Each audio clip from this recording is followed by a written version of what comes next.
possibly be made at the February 27, 2019 board meeting. Thank you, Mr. Tidrow. I move that we approve the request for bids. I'll second that. Okay, motion by Member Slifer, second by Member Moore. Any questions or comments, concerns? Seeing none, all in favor, say aye. Aye. All opposed? Seeing none, motion carries. Our next action item this evening is 5.02, the IU East Agreement, and I'm going to ask Mrs. O'Brien if she would speak to that, please. The following action item is submitted for your consideration and approval. Currently, an affiliation agreement exists between Indiana University East and Richmond Community Schools. This agreement allows IU East School of Education students to gain experience in RCS K-12 classrooms.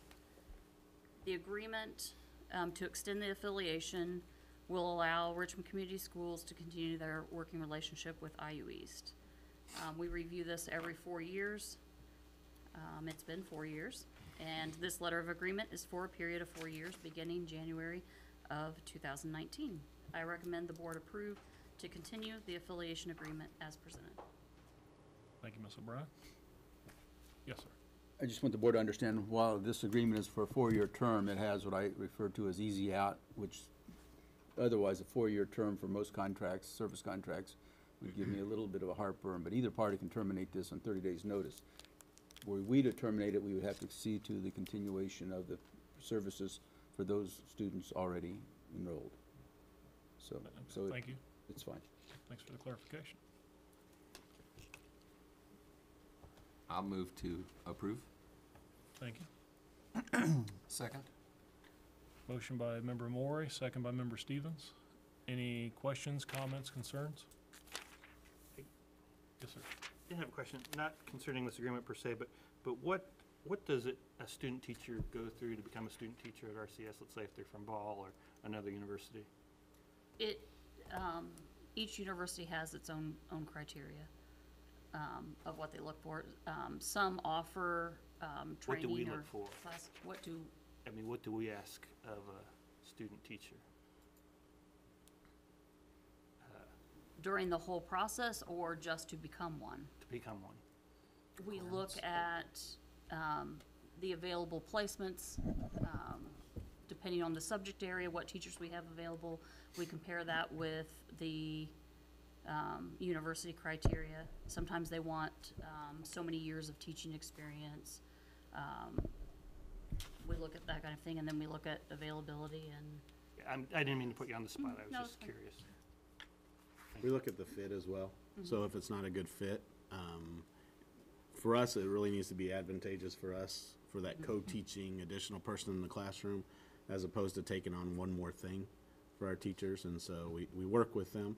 No teachers are required to, but again, that's something that we look to them if that's something that they want to do. I can say, as a teacher who's had student teachers, the schools that I've worked with always do a really good job of working with and choosing those. So my impression of what the schools require is pretty much whatever the universities that are bringing those folks require. Would that be? Yeah. Absolutely. And I would note that this agreement is not just for student teaching.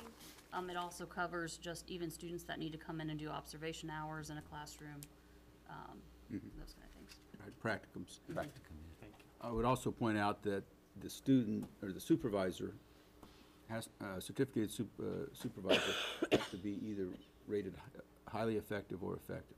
Yeah. And that's in the statute. Correct. Okay. Any other questions, comments, concerns? Okay, all of those in favor, state by saying aye. Aye. All opposed? Seeing none, motion carries. All right, our next 4 action items are all in the area of finance. And so I'm going to ask Mrs. Scalf if she would speak to these just in order and without introduction for each one. Okay, thank you. Good evening. Tonight is the time of year in which we wrap up the old year and we start the new. So we have a lot of action items that are routine for us, and we'll just move right through them. And the first is budget appropriation transfers. The 2018 budget appropriation transfers are for the general fund and transportation operating fund. Each year, as we go through the process of closing the books on our taxing funds, there are line items that have been expended less than appropriated, and those that have expended more than appropriated in the approved budgets. I might note that we plan our budgets 18 months in advance of when those funds are spent, and so those details definitely change during that time on occasion. We are required to have board action on transfers of appropriation from one major functional category to another, as expressed on the adopted budget forms. These transfers are attached for each affected fund. The resolution presented accomplishes the budget appropriation transfer processes and balances all line item expenditures. This motion shifts available appropriations from where there was not a need to where there was a need within the general fund and transportation operating fund, noting that no expenditures were made that were in excess of the total available appropriation for each of those specific funds.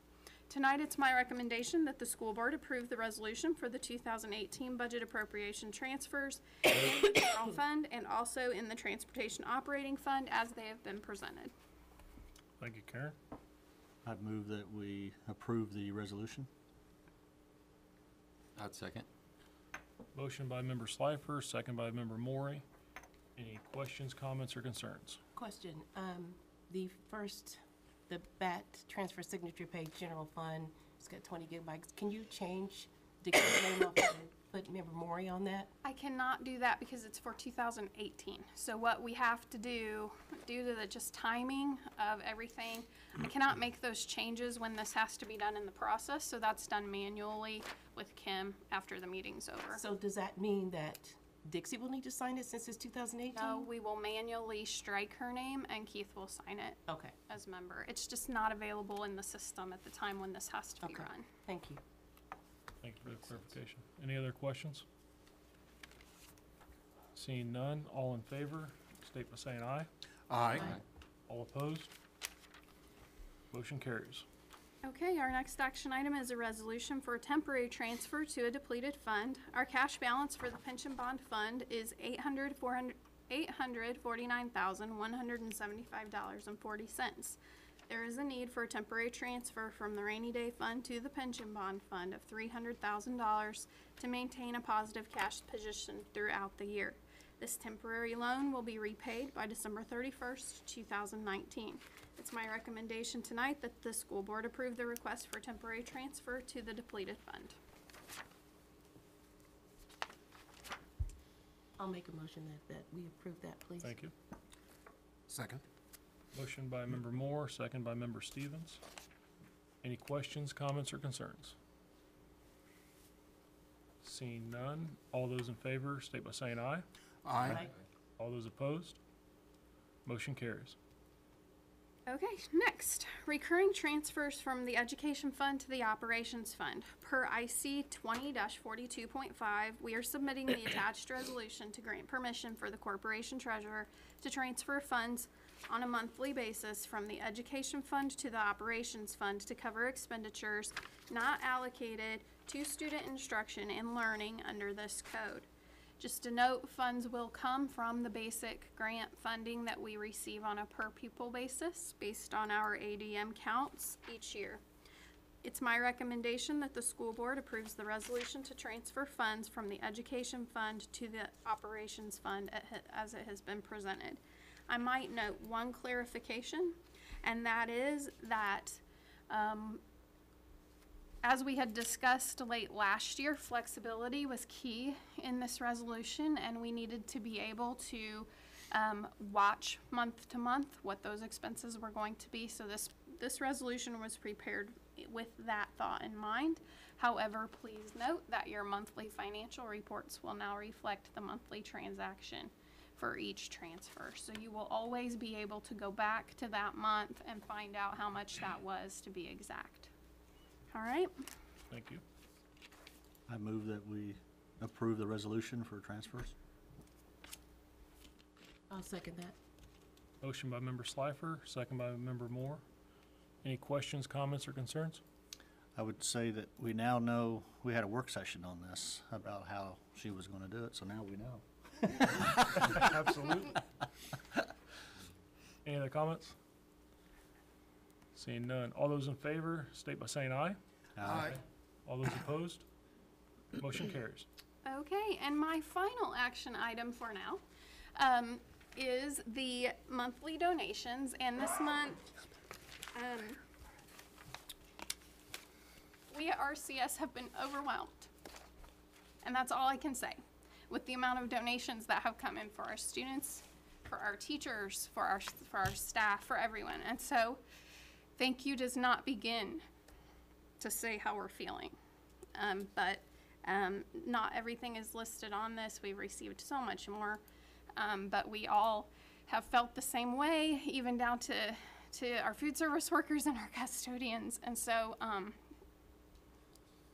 thank you. So tonight, we have $16,858.81 in donations, and they have been received from the following people. The Loyal Order of Moose, Richmond Lodge number 167, as well as Whitewater Construction, and RP&L and Parallax employees all donated to Fairview for t-shirts toward their students. Firehouse Barbecue and Blues has donated $1,800 toward student field trips at Star Elementary. David and Lucy Polk have donated to support Star student activities, $500. John Statzer, Stiegel Bearhide Orr, Funeral Home, Teresa Braun, Lingual Family Charitable Giving, Jody Scheiben, all donated to support a Santa breakfast for our Star families. Hills Pet Nutrition donated to Vail $3,000 to be used for field day t-shirts, spirit sticks, and a buddy bench. John's Manville, as well as, and this one is a little different, but as a corporation, they donated supplies in an amount of $438.90. Their employees individually donated $270 for student activities, and their local 1073 UAW also donated $300 for student activities. We also received an anonymous donation at Westview for snacks, coats, and pants in an amount totaling $800. Persaponco Painting donated labor toward Dennis Intermediate in the amount of $725. Belden, Recovery Works, Joanne Fabric and Crafts all donated various supplies and needs, as well as cash for student needs at Dennis Intermediate. Kids in Need Foundation also donated various school supplies to Dennis Intermediate, and those totaled $500. Jeff Plaster and Kroger donated to Hibbard for the robotics club, as well as some staff incentives. IU East School of Natural Sciences and Mathematics donated to the AP Life and Science Biology and Environmental Camping trip $1,000. Harrington Hoke Insurance, Wayne County Insurance Service, and Mr. and Mrs. John Short donated to athletic programs in an amount totaling $4,050. So tonight, I ask the board for approval of $16,858.81. I'll move to accept donation. I'll second. Motion by Member Maury, second by Member Moore. As Ms. Scalf alluded to, just the overwhelming support from our community is unbelievable. And you see it written down on paper like this, and it is overwhelming to understand just the outpouring of support from everybody, from just extremely generous. And from the bottom of my heart to everyone who donated, thank you very much. We really appreciate it. Any other comments? I think you said it all. All right. All those in favor, say aye. Aye. All those opposed? Motion carries. Thank you. At this time, I need to entertain a motion to close the Board of School Trustees and reconvene as the Board of Finance. I'll make that motion. Thank you. Second. Motion by Member Slifer, second by Member Stevens. Comments? Seeing none, all those in favor say aye. Aye. All those opposed? Motion carries. So we are now in session as the Board of Finance. I need to entertain a motion to elect a school board president and secretary as the president and secretary of the Board of Finance. I'll provide that motion, Thank you. that our current president and secretary are the same for the Board of Finance. Thank you. I'll second the motion. Motion by member Slifer, second by member Stevens. Any comments? All those in favor state by saying aye. Aye. All those opposed? Motion carries. Ms. Scalf, will you present the investment summary report? Gladly. Okay, so tonight, we have good things to report, of course, because that's how we roll at Richmond Community School. First thing I wanted to do was go over the investment summary, and that was provided to you in the packet. We do currently bank with 3 banks which accrue interest, and that is U.S. Bank, J.P. Morgan Chase, and West End Bank. The amount of interest earned for 2018 totaled $35,454.38. In each of those separate accounts, U.S. Bank accrued $2,268.09. J.P. Morgan Chase, $16,967.23. West End, $16,219.06. I did want to provide the board with a quick update. We did review our banking services in the month of December and received excellent information from all of our local banks.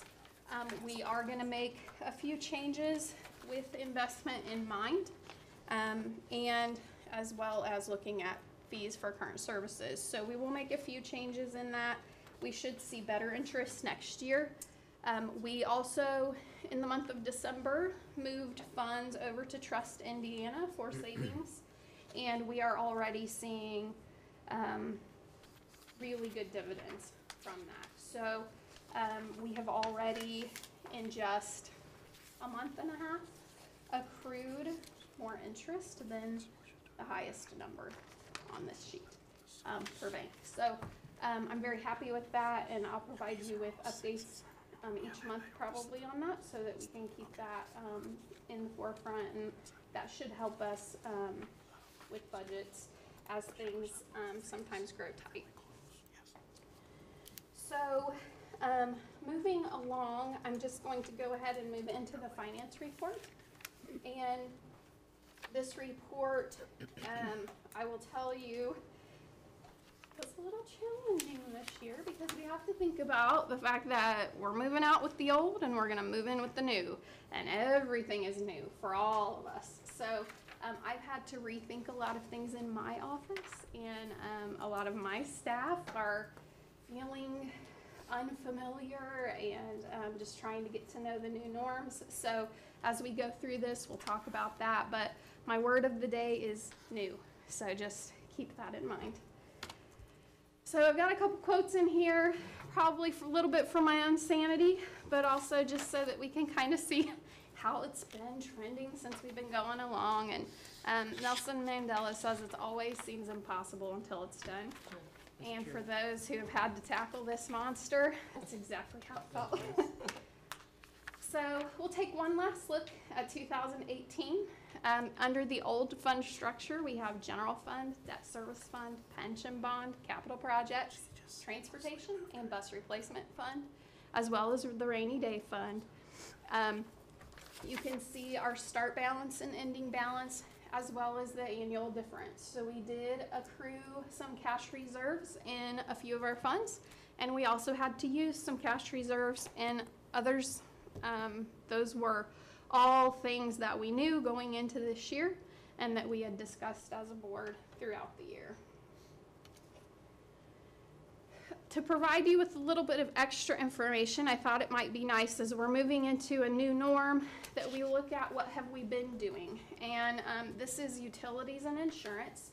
One big change to this plan is that no longer are utilities split between two funds. They're all gonna go into the operations fund now. So when I look at them as whole numbers. When you have seen them in the past, they have been in two separate funds. So this just kind of gives you a background of what to expect as we move into this whole fund structure.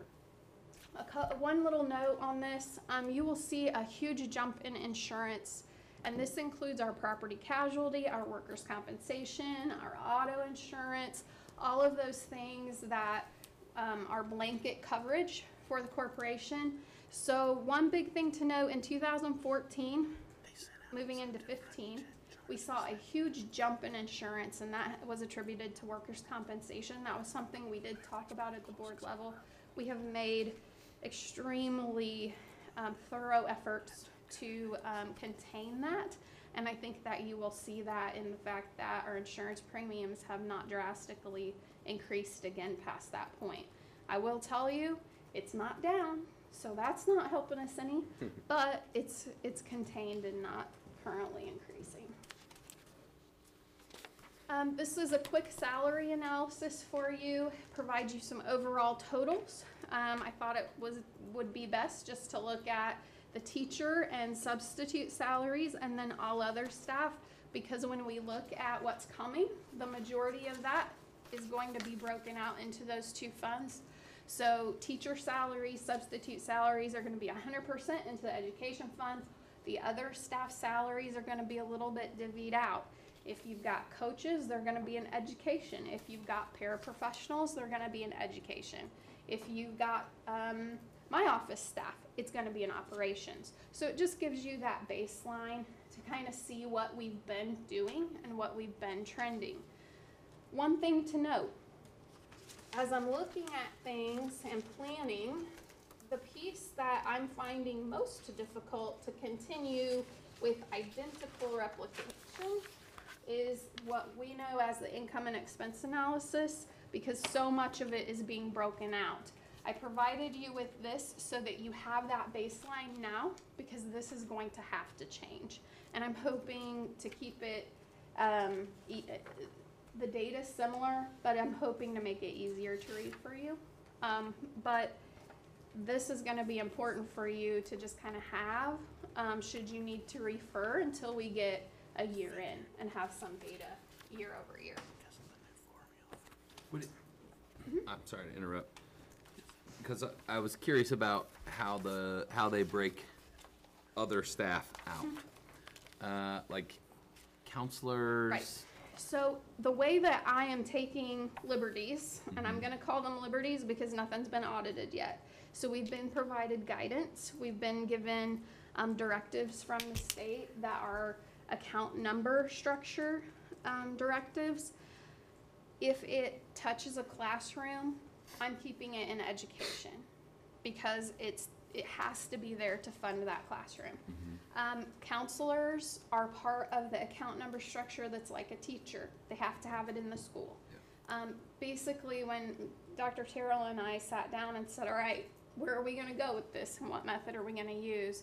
We went very strictly with as much as we can dollars straight to those classrooms, and it's going to reflect what we've always practiced. So I even, I'll be very frank, technology was one of those things where they've told us infrastructure can't be in it. But I know I have to have those support staff or my classrooms can't function. So the technology support staff that are out in the buildings every day doing the work, getting the computers ready for one-to-one, everything that they do is going to stay in education. And we're going to go just to the infrastructure side for operations. They may tell us that doesn't work. We may see that.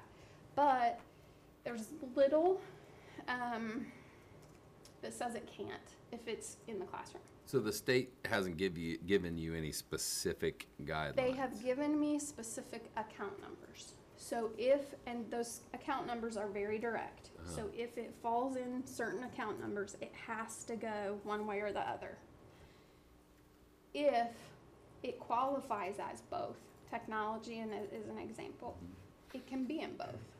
You just have to be, the one that touches the classroom has to be in education. The one that's operational or infrastructure based has to be in operations. So, just as to follow along your example, an IT person that's in the building Yeah, can go into educational. that's the way I'm interpreting it, A yes. server cannot. Correct, Okay. correct. And I think- Unless it's a server that's specific to that building and it's a school. Because we do have some servers that are specific to a school only. Okay. I would say that's classroom server. Yeah. And I think it's important to note, Karen serves on the leadership team for IASBO, which is the Indiana School and Business Officials. And so the plus side for us, how we benefit from that is she's in regular meetings with the leadership who's talking with the legislators and with the DOE and the state board. So that way we're getting that knowledge firsthand. Yeah, that's So good. it really helps us with the interpretation and looking at how we can align different things. So Good. it's an extra thing that she takes on, but one that benefits our school corporation in a very big way. Thank you. No problem. And one thing I try to keep in mind, and I've worked in government for so long now, it might be all I've known for most of my life, but the laws are not there to necessarily inhibit us. We just have to think about them. So how can we do what we do best while maintaining the structure of the law? So this is what we all know. In politics, nothing happens by accident. If it happens, you can bet it was planned that way. This move was very intentional, and the thought behind it, I think, overall is very good. It's going to provide us with a flexibility in certain funds that we've never had before. I'm taking it that way. I'm staying positive about it. Things may change my mind, but right now I'm seeing some benefits to this. So what are we seeing as we move into the new year? We've got the general fund has officially been transferred to the education fund. We did that the first meeting in January. The capital projects, transportation, and bus replacement funds have been transferred to the operations fund, and we received the 2019 budget order. You will have a copy of that budget order for Richmond Community Schools at the back of your packet, as well as a copy of the 2019 tax rates for all the other units.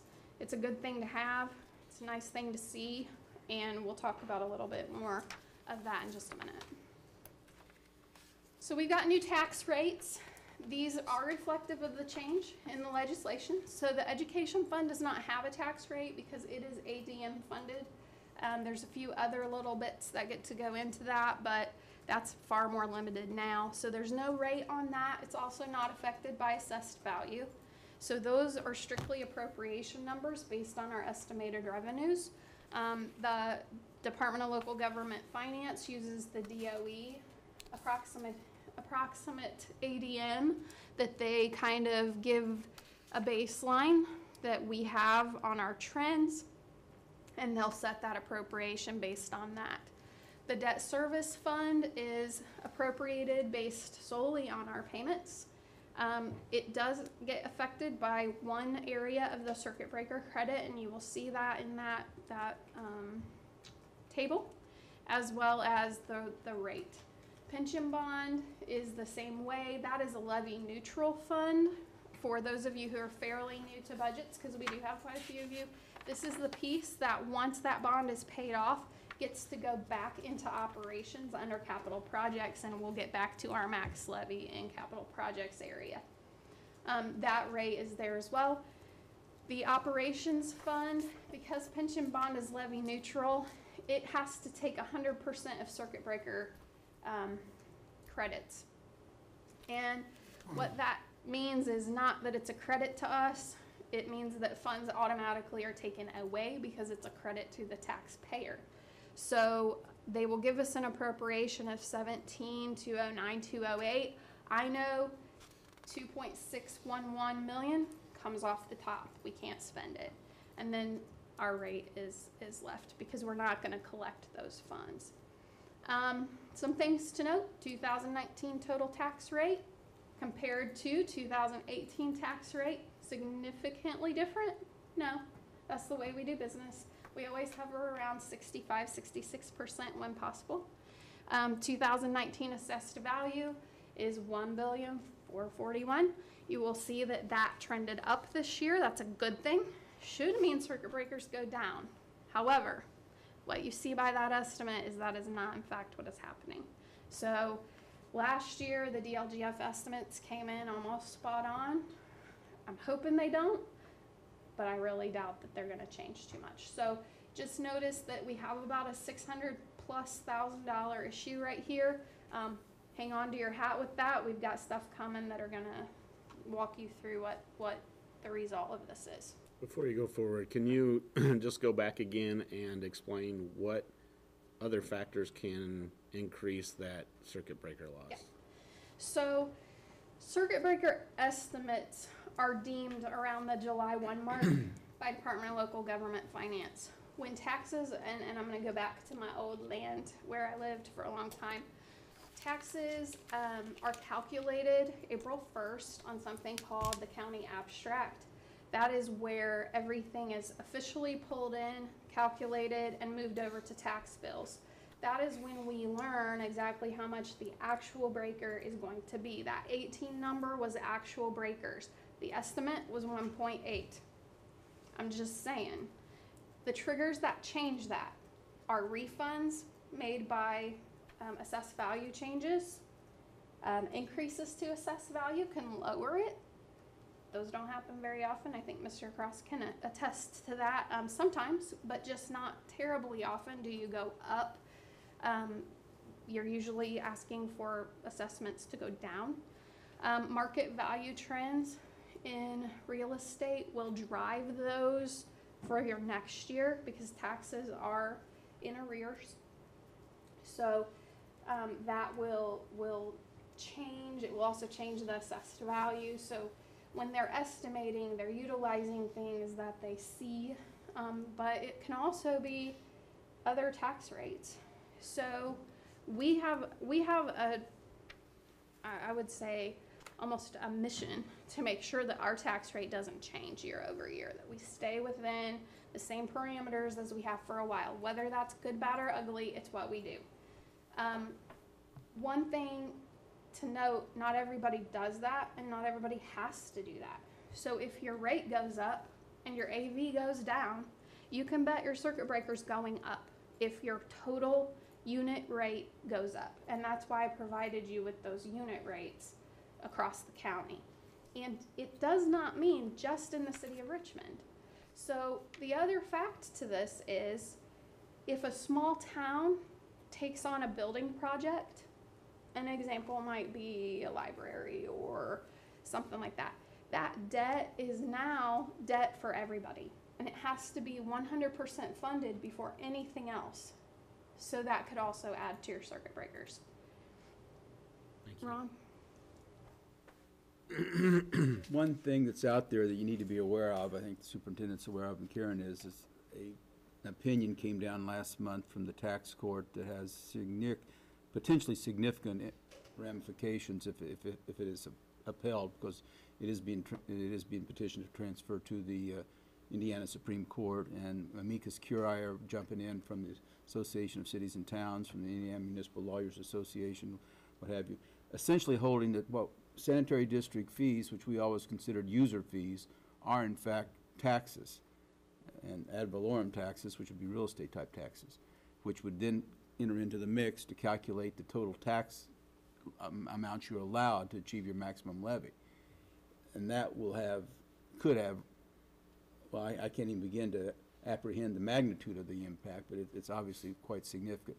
We are very, very hopeful that the judge of the tax court, we hope she got that one wrong. She's a very good judge, but this came to her in a very limited appeal of taxes assessed after an annexation in Hancock County, and it certainly at this point, I would suggest, is evidence of the old adage that bad facts make for bad law. But we're hopeful that'll get reversed as it goes up to the Supreme Court. It has impact on not just the circuit breakers, but on a lot of bonds that have been issued for sanitary district projects, and the assumptions that went into the accountant's certification of sufficiency for lease payments if it had to be a lease financing. So that's out there. Again, I'm sure the Superintendent's Association and Karen's folks are aware of it, but I happen to have a meeting tomorrow in Indianapolis with at the Municipal Lawyers Association's Board of Directors, and I'm sure that'll be a topic of discussion. Keep us posted if you find out new information tomorrow. Thank you, I think. I thought I had all the bad news. I'm glad it's not just me.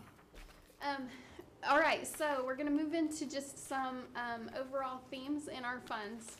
And the first is debt service. So we will have payments for the 2013 bond as well as the 2018 bond. This was part of our plan. So we'll have that for 1 year, and then that 2013 bond is paid off, and we'll move into just the current bond that we took out last year. We'll also have to do an additional appropriation of $37,511. This is because I wrote the budget before I knew what our amortization schedule was going to be, and there's just a little bit of a differentiation. So we've got to get that cleaned up. It's just paperwork, but we'll get it done. One thing I might let you guys know is that I and my peers have all been informed that additional appropriations may just be more routine, and that's okay. So, nobody likes to do them. They're a lot of work, and so I don't like hearing that, but I want to let you guys know it may become something that we see more often than just the rarity around here. Hope not. I'm going to try really hard to make that happen, but the next piece is the education fund, and this is just kind of a review, that it's all about classroom and curriculum. It's going to be a little more reflective of that dollars to the classroom piece that we've been looking for in the past. It means we're going to have to transfer to operations on a monthly basis, and it includes the salaries and benefits for teachers, curriculum, and classroom support personnel only. Pension bond. 2019, we're going to have our payments like normal. 2020, we have one payment and we're done. So we get 1/2 of our levy neutralized and realized back into the fund the other half. So that'll be nice for our capital plan, as long as those breakers don't mess us up. Rainy day, we did write in a possible use for bus purchases. We still are carrying over some appropriation for Microsoft or technology upgrades that were a part of Power Up, and those are just if necessary at this point. Bus replacement, we will talk more about that in future meetings once I have quotes on buses, but that's something just to keep in mind. So the biggie, the huge change that we all have to get used to, operations fund. It now is going to include all of the custodial costs, your personnel, your supplies, and your equipment. All corporate vehicles have to be in that, from buses to maintenance vehicles to anything else. Gators that we have to buy for snow removal on the sidewalks. Everything has to come out of operations. Some of that has been both sides, so that's going to be 100% in there now. Non-curricular central office staff, that's you and that's me. So everybody around this table, with the exception of Dr. Reynolds, has to go into the operations fund. Dr. Reynolds does a lot of curriculum. He is one of my liberties that I took because the most of what he does centers around those curricular directors, and I thought that he just needed to stay right there where he was because he's affecting that classroom, even though we all are. So you and I are now in the operations fund, as well as any supplies and equipment that go along with those offices. Capital projects also will continue to be in there. Technology, just a note, so with the 2013 bond, we had pulled out half of the technology fund and funded that through that bond. That was up this year, so that's got to go 100% back to the operations fund, as well as all utilities and insurance now. We are projecting that we are going to need to use cash reserves to get through this year, and that is outlined for you there. The technology piece being the largest and what we knew would come in and be a one-year issue.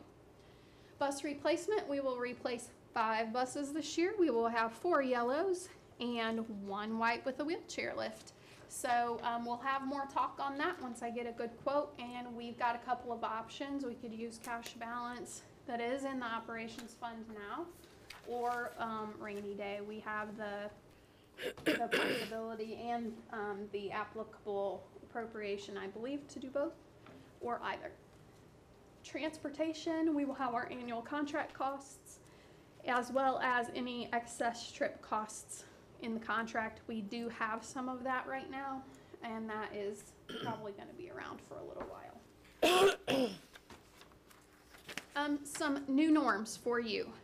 The Form 9, you have a copy of the new Form 9 in your packet, and that is something that we were able to send in test data this fall and see what that looks like.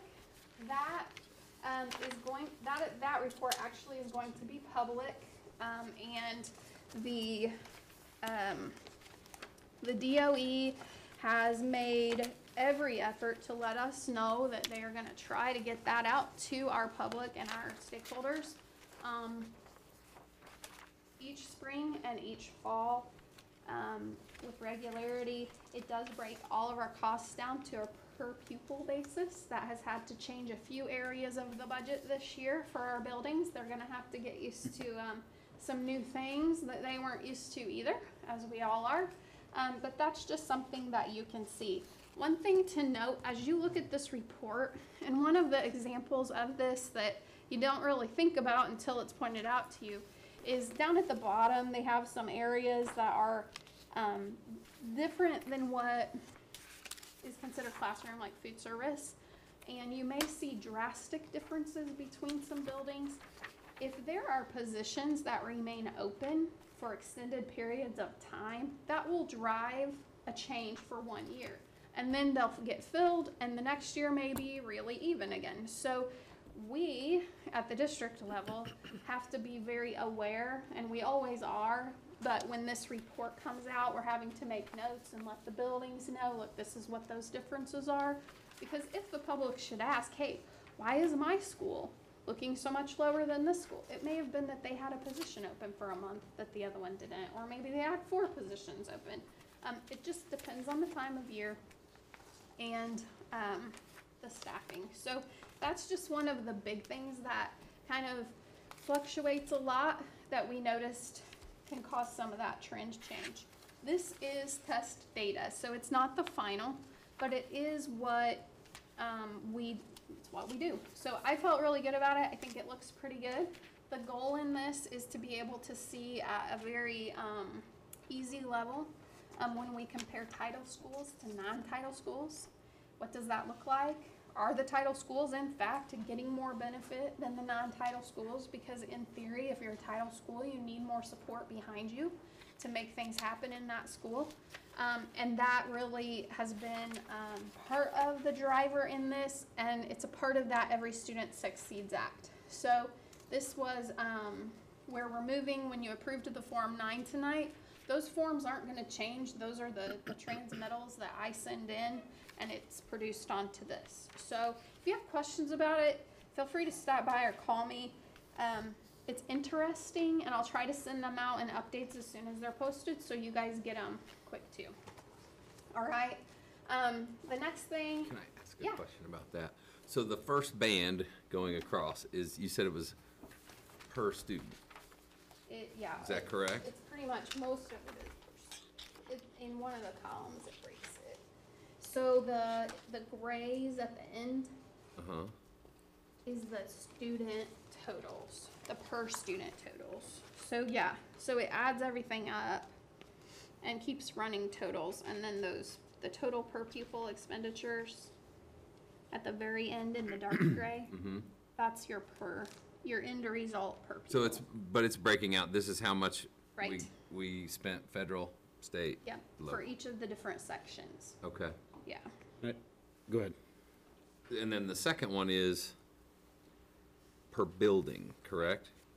They're per building, so the list of buildings is there per building per student. And then the second section,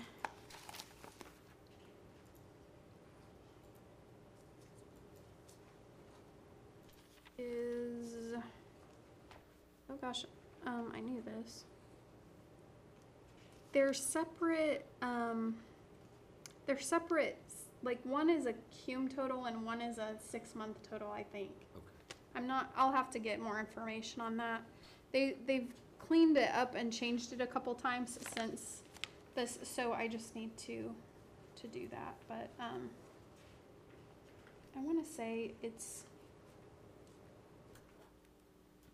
the it's the same thing, but they broke it out per pupil up top. Okay.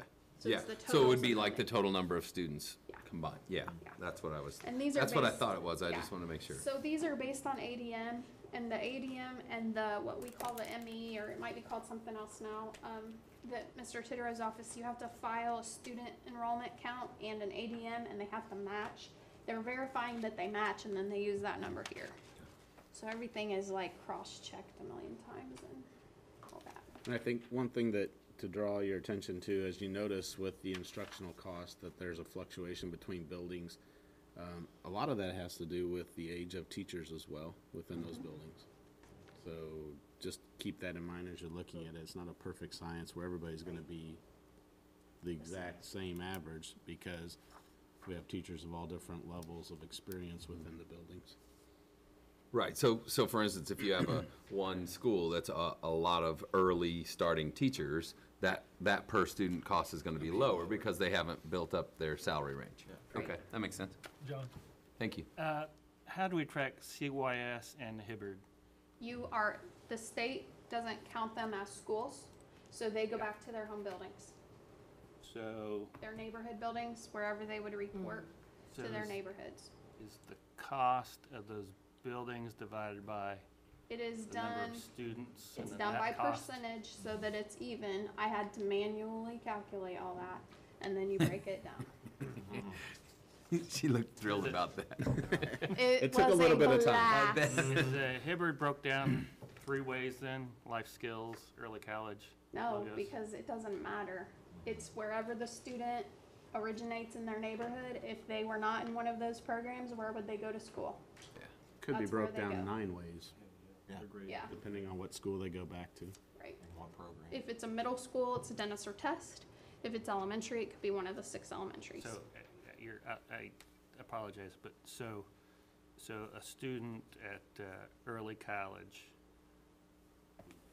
what's their cost per pupil? It's whatever So the it's whatever their school home that school they is. lived in, right, So- it's whatever that school is. We don't know what those buildings cost us. We could do internal things, Okay, but for this report, no. okay, that's fine, thank you. This report, just everybody's even Stevens. That's good. Any other questions on that? Because this is a big change. So the other reports, you had to know what you were doing to read them, and now these are much simpler, I think, to read. But you have to know what's going on behind it, because it doesn't tell the full story. The state has really taken the initiative to say, tell your story. Make sure you know what it means when you get these reports, so that the public can go over that. So I'll try to make sure that, if there's any glaring things that we see, that we'll get to that, in any kind of updates as soon as we get those reports. I really feel good about ours right now. We don't have drastic differences, and that's exactly where we want it to be. It made things with Title I much easier. There was a lot of change that had to happen before December. And everything already looked really clean and good, so that's a nice place to be. Fully expected it, but it was good to have that backed up with data. So just one more change. There is a new rule that we have to follow, and that has to do with gateway reporting. And each month, starting in March, going back to January 1, we will have to report in Gateway our monthly financials. This is not only with corporate accounts, but with extracurricular accounts as well. Right now, we do an annual upload, but now it's going to go to monthly, and that's supposed to cut down audit time. And I'm not sure what that's going to look like. All the other units had to go on to that last July. Schools were behind, and so schools don't have to take that on until March. But it does change a little bit of what we do as far as what the reports look like in Gateway. Shouldn't be too much extra work for the staff, but it is a difference. So the next thing we'll have to do too, we have to transfer a percentage of that education cash balance over to the operations fund. That has to happen before March 1st.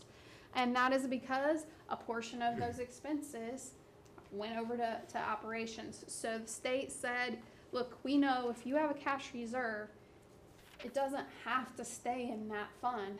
You need to move the amount that goes with your budget to go with that. So what I wanted to do was really see what a month in works and know, what percentage is that month, so we can get a good feel for what that is relative to what I expect for the year. I plan to bring that in February to you, so that will come, because it has to be done before March 1st. No questions asked, or we can't do it again. Transfer of other funds to operations. A couple of funds had to go away in this change. A lot of accounts had to go away. The state took the opportunity to really clean things up.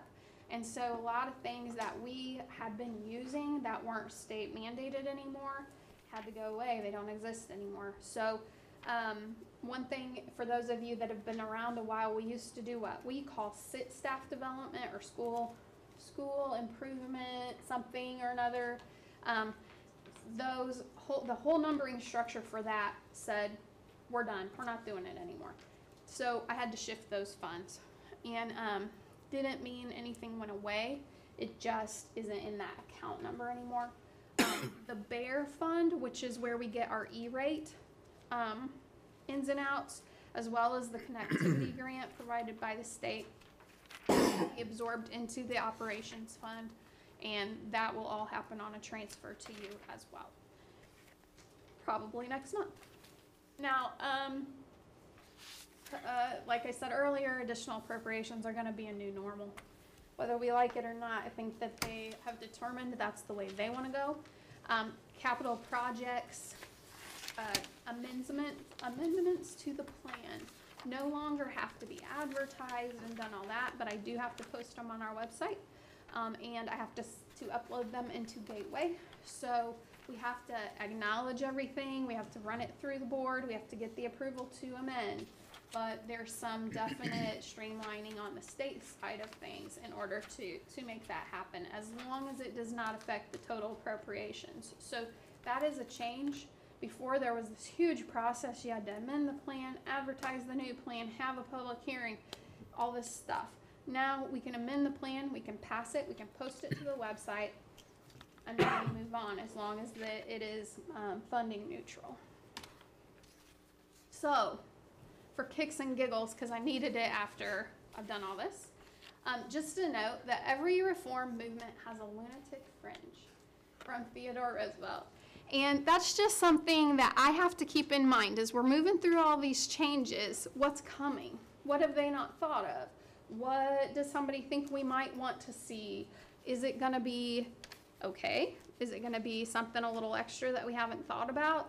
Is it not good at all? So I wanted to give you guys just a couple of things to have on your radars and in your registers to start watching your information a little bit closer on, so that you can get informed and help us do more at the state level if we need to have discussions, or to really get the word out on things that affect us and what good and bad that might bring.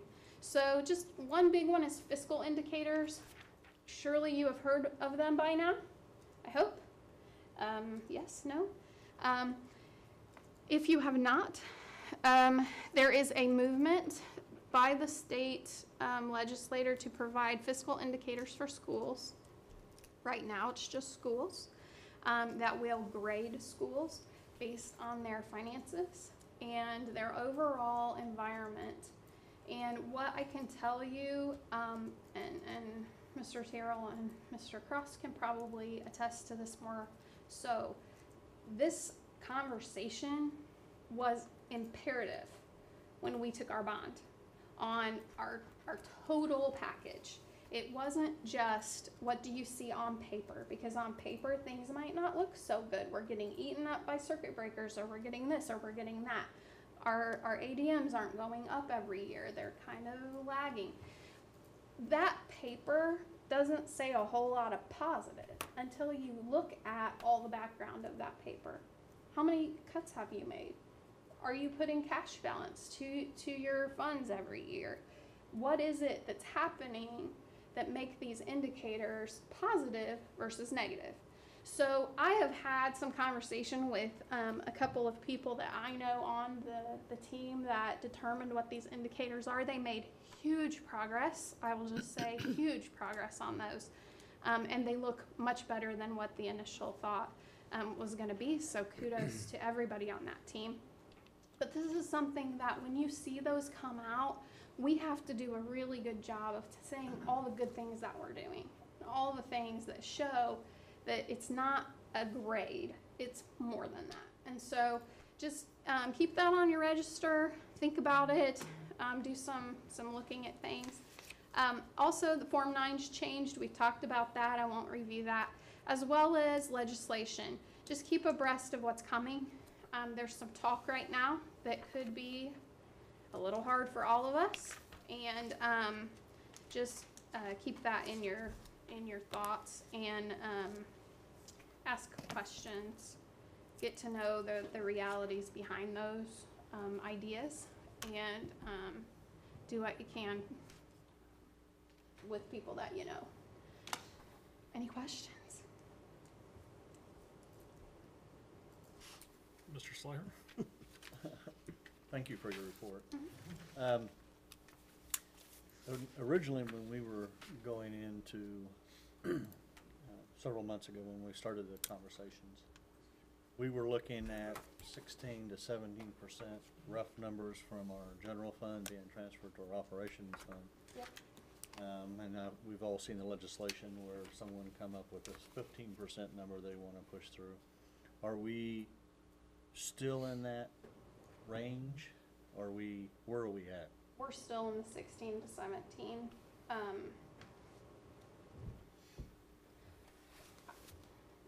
Do I have a little liberty to tell my thoughts on this?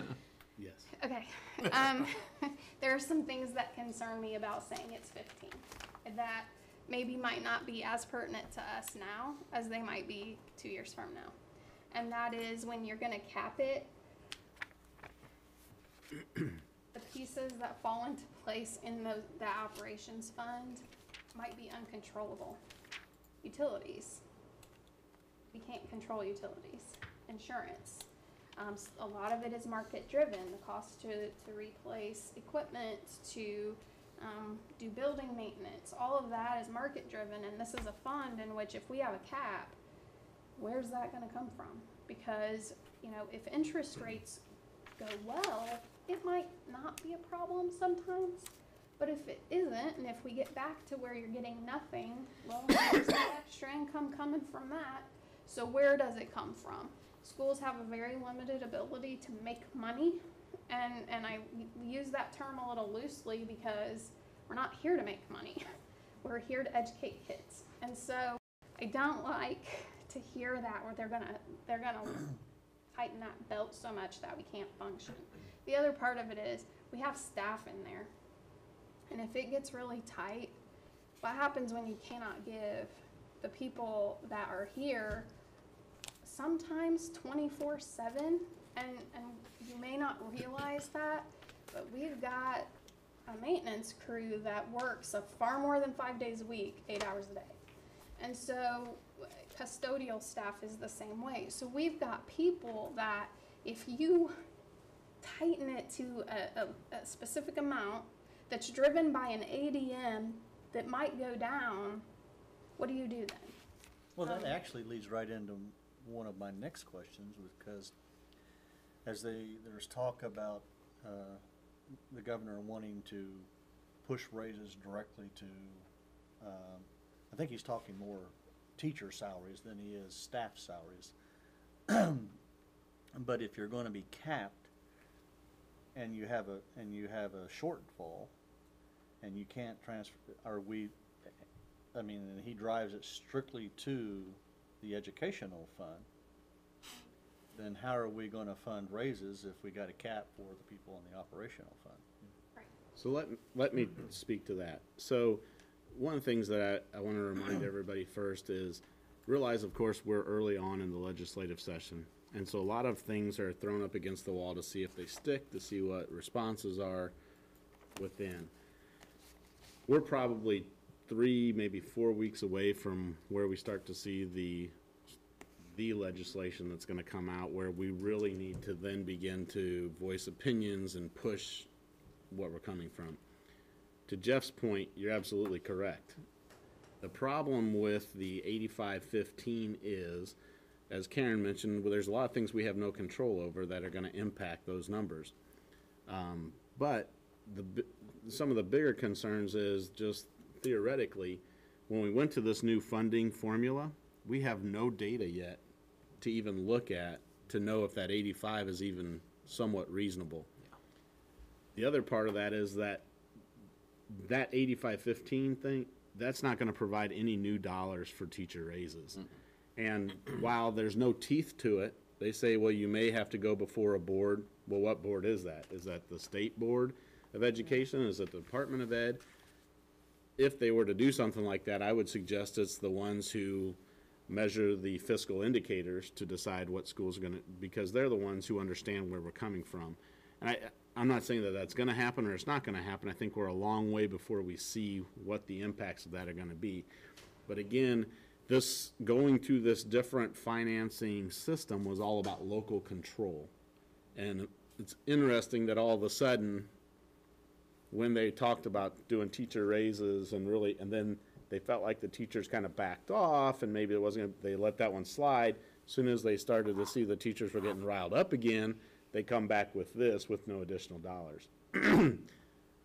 The thing that is important for all of you to understand is when they start talking about 100% of any money has to go directly to teacher raises is what Jeff mentioned, and that is we have a lot of other groups that that live within our district more so a lot of times than our teachers, that we really need to make sure that we're helping them as well. I'm not saying teachers don't deserve raises by any stretch of the imagination, but we're more than half of our employees are not teachers. So we need to keep that in mind.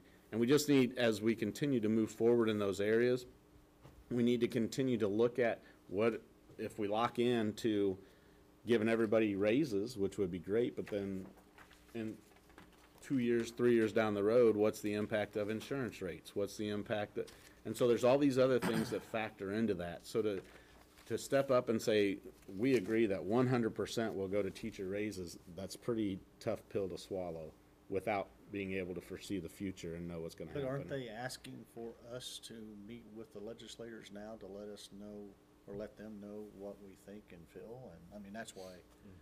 Yeah, so So for instance, ISBA sent out, they're having a webinar tomorrow. Then IU East is having a legislative session at 8 o'clock for an update. Friday, right? Right.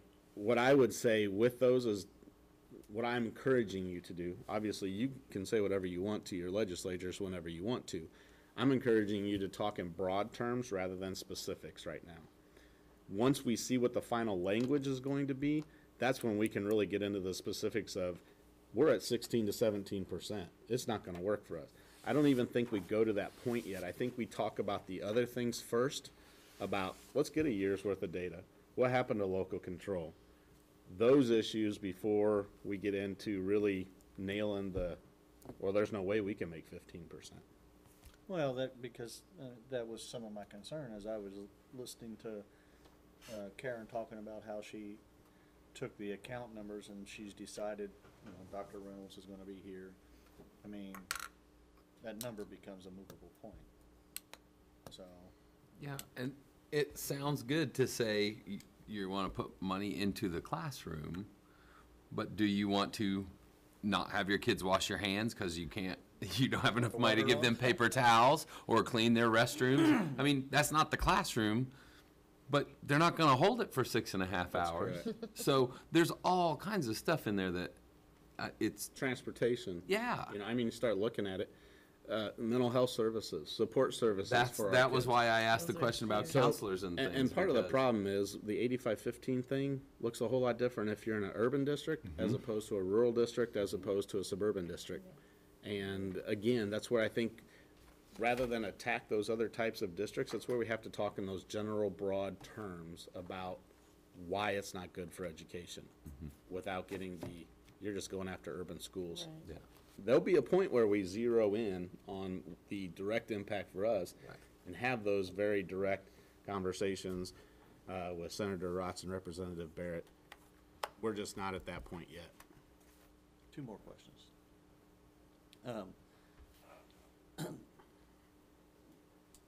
Would it make sense to transfer, instead of into operations, the cash balance from last year into rainy day? You have that option. It's the will of the board on that. Well, because as I'm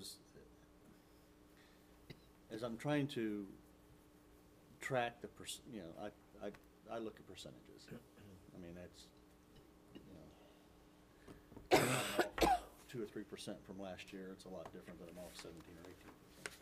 So are we gonna, have you had enough, and I realize that this is all new, and I realize that got a lot of stuff going on, but are we still gonna be working with the same thought process of 8 to 11% cash balance in educational fund, or are those percentages gonna change too? They have not changed. Department of Local Government Finance still recommends an 8 to 10% in your taxing funds. General fund is a little different because it's not a taxing fund. However, what we know is you have to cash flow that fund. Right. So if you're gonna move it, you're just moving it to move it back, which we can do and we've done in the past just for simplicity of monitoring and budgeting. But they have not changed their recommendation So we're on gonna that. still use those percentages for forecasting then? Mhm. That's the only questions I have for now. Thank you. Any other questions? You said two. I did too. No more questions, Jeff? He said he didn't have any more questions, Rob. Leave him alone. Thank you for this. This is a lot. You guys are a hard crew. I now I mean, is understand. this the all you quotes. have for us, At first, Karen? I was like, "Why?" Okay, that's more of just a stress reliever. Yeah, like Let's everybody know, hey, we're moving on to the next Yeah. section. it's good stuff. Yep. All right, thank you guys. Yeah. All right, guys, we need to, I move that we close the finance. thank you. Well, before that. Need to go back to 6.02, to the investment summary report.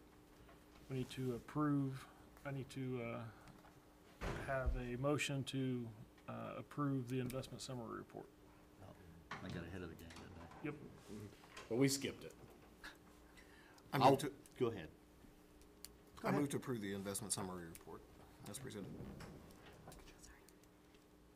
I'll second. Okay, motion by member Stevens, second by member Moore, thank you. Any questions? Jeff? Okay. No? Okay,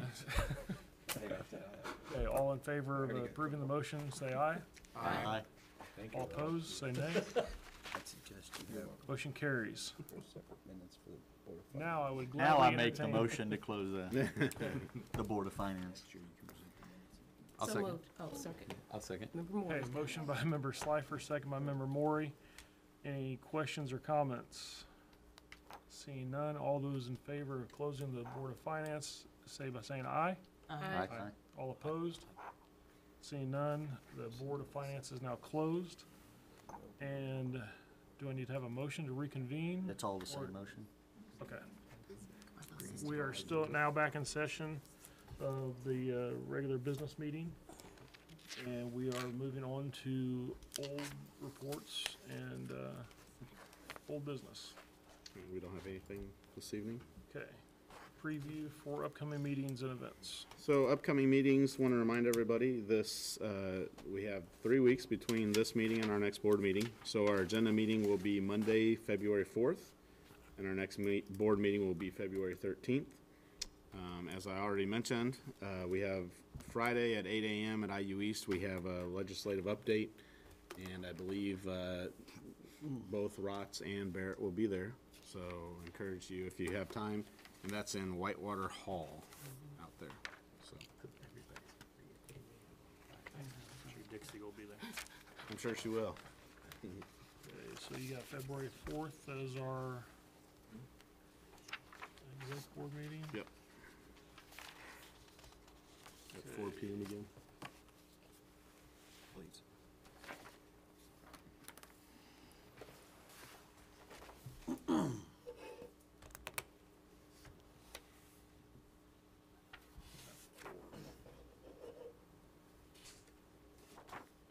Okay. We have a bell ringer? We do. So our bell ringer this evening, Lilly Endowment does a great job supporting so many different causes within our state, and they have what's called the Teacher Creativity Fellowship Program.